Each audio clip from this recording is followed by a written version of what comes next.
What's up, guys, and welcome to another episode of Strong Shot Archery Reviews. We give the most unbiased, objective reviews, so my personal preference doesn't affect your money.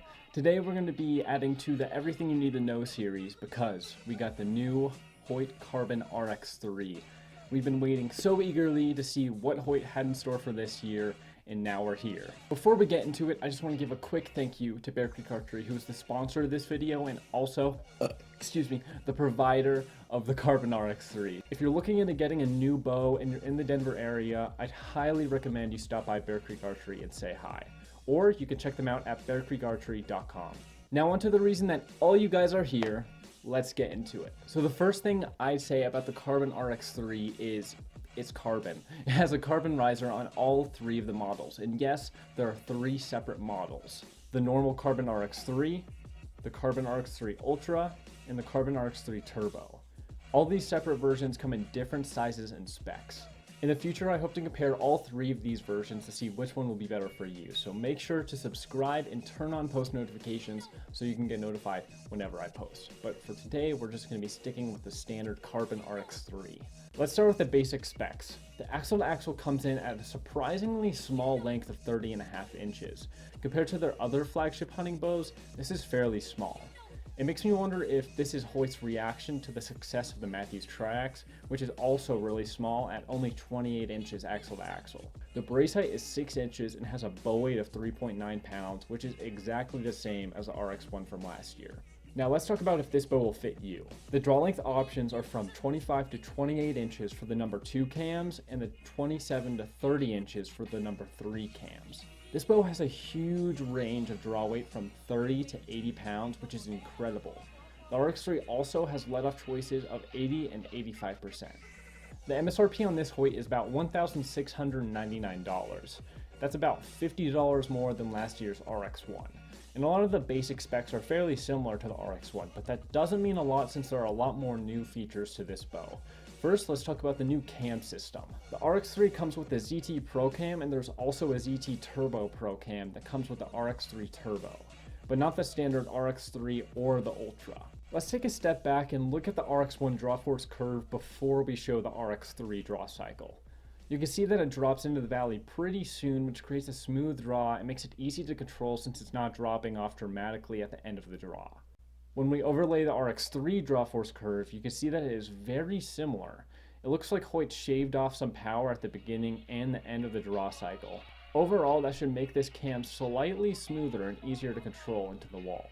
And that would totally explain the 7 feet per second difference between the RX1 and the RX3. But what I'm really curious to see is the difference between the ZT Pro Cam and the ZT Turbo Pro. But one of the features that really caught my eye on this RX3 is the grip. The grip is contoured and ergonomic like a typical Hoyt grip. And the grip angle is at a common 17 degrees, so if you're normally shooting a Hoyt bow, this will most likely be no different from what you're used to. They redesigned their grip from the RX1 to be a 1/4 inch thicker. The cool thing is that it has 3 settings for lateral adjustment, which I've never seen before. Everyone's hands are different, so that means everyone holds and torques the bow slightly differently.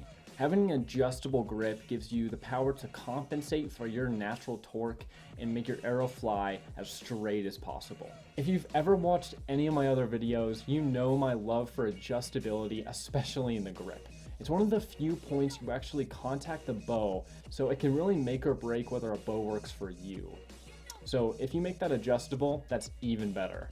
So all you have to do with this grip is remove it, unscrew the screws holding the plate, screw them into one of the 3 settings, which is middle, right, and left, screw the grip back on, and you're done. Test it out and see if it'll help your performance.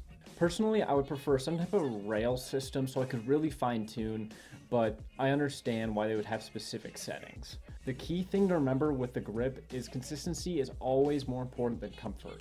If you can have both, great. But if you torque more when you're stressed, and most people do, you need to make sure that the grip isn't too thick for your hand. If it is, it could be adding to the problem. When it comes to picking out a new bow, you need to always try before you buy. Okay, let's move our focus towards the riser. Like the RX1, this riser is made of carbon, but this time they focused on putting the weight forward for better balance. You can see that the limb pockets are slightly more forward and closer to the center of the riser. This is what makes it have a more forward center of gravity. Last year, Hoyt put a lot of focus on making the bow evenly balanced top to bottom, but the RX3 balances about a ½ inch higher than the RX1. I tested the actual physical front to back balance, but it wasn't much, which really confused me. So I grabbed both bows and tried to see which one balanced in my hand better. The RX3 definitely felt better just sitting in my hand. So even though the physical front to back balance point isn't very different, the results are. That being said, if you want the same feeling the RX3 gives with a little bit front center of balance, all you have to do is add a front stabilizer with a little bit of weight on top. If you've been watching my videos, you probably know that I'm not biased towards Hoyt or Mathews or Prime, Bowtech, TSC, doesn't matter what brand, I do not care about the brands. What I'm biased towards is adjustability. I believe that the right bow for you is the one that you can adjust to your form, not the one that you have to adjust to. The RX3's mount is positioned so that there is no way to put on a V-bar mount. 95% of people do not run a V-bar setup, but it's something to keep in mind, especially if you're looking for as much adjustability as possible like me. Now onto the dampening, which was one of the main focuses this year for Hoyt. Many people did not like how much shock and vibration that the RX1 had, and Hoyt listened. So this year they focused a ton on trying to quiet down the RX3. As you can see by the chart, the RX3 is really quiet compared to the RX1. They achieved this in two ways. First is the riser dampeners, which look exactly the same from last year, but they changed the material to absorb more vibration. I weighed the dampeners and the RX3 version are a few grains heavier. While that isn't much, when you compare the feel of them, you can tell that the RX3 material is stiffer. So they probably use the same molds, but it's a denser material. The other dampener on this bow is a string dampener. And here's another place where Hoyt created something new. Most string dampeners either wrap around the string or are solid pieces of dampening material sandwiched in the string. Hoyt's new solution is like a donut, but I think it's more like a rubber peep. So how it works is it compresses and expands through the draw cycle. To better understand this, let's take a moment and talk about how cams work. We know that on a traditional bow, it's just a stick and a string. When you pull on the string, the limbs have to bend and you're holding all that pressure. And we know that the cams on a compound bow give us the mechanical advantage so that we're not holding 70 pounds while we're at full draw. Now, I'm not a cam engineer, but this is my explanation of what's going on. When we draw back the string on a compound bow, the primary job we're doing is rotating the cam. The mechanical advantage comes in when the cams pull on the cables at a different rate than what we're pulling on the string. So at full draw, our job is to hold the cams in place while the cables are actually holding the weight of the compressed limbs. That means when the bow is at rest, there is more pressure on the string and less on the cables. While at full draw, there is more pressure on the cables and less on the string. That's why we don't have to hold back the full draw weight of the bow. The heavy lifting is mainly done by the cables. So why does this matter, and what does it have to do with a little donut dampener? You can see here that the bow is at rest. The donut is completely closed. Again, that's because the pressure of the limbs is more on the string at this point. But at full draw, you can see that the donut opens up. It could only do this if there was less tension on the string than there was on the bow when it was at rest. These dampeners work by collapsing and absorbing the energy as you shoot the bow, and energy is shifted from the cables to the string. One more thing to consider about these dampeners, since they are expanded when you're at full draw, they could act as little shock absorbers once you hit the wall. This could be a good thing, but also it could create a smushier wall, so it's something you have to consider depending on how you shoot. I'd like to take a pause right here and just say I've been getting a lot of questions, not only about the reviews, but about form tips and bow tuning. And I'd really like to start putting out videos to help everyone out. So right here on this channel, I'm going to be posting videos just like those, so make sure to subscribe, but I'm going to be posting super in-depth videos on my Patreon. All you have to do is become a supporter and you'll get access to all the content. That link will be down below in the description. I'm sorry for the commercial, but it's my way to help you guys with your archery and also support all these videos that I'm making.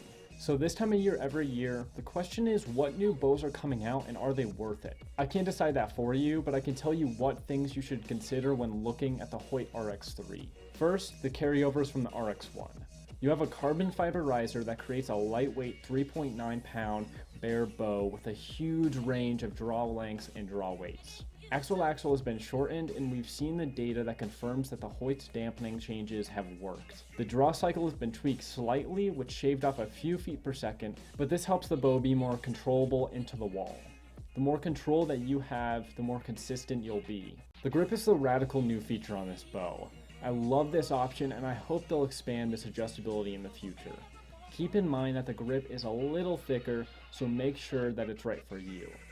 The last thing is the price, and this is up to you.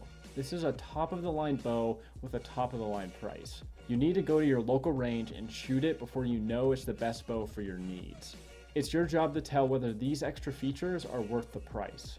When you do shoot it, my suggestion is to focus on the grip and the draw cycle. Do you feel in control throughout the draw cycle? Does it settle well for you without stabilization? Pay attention to the feel of it.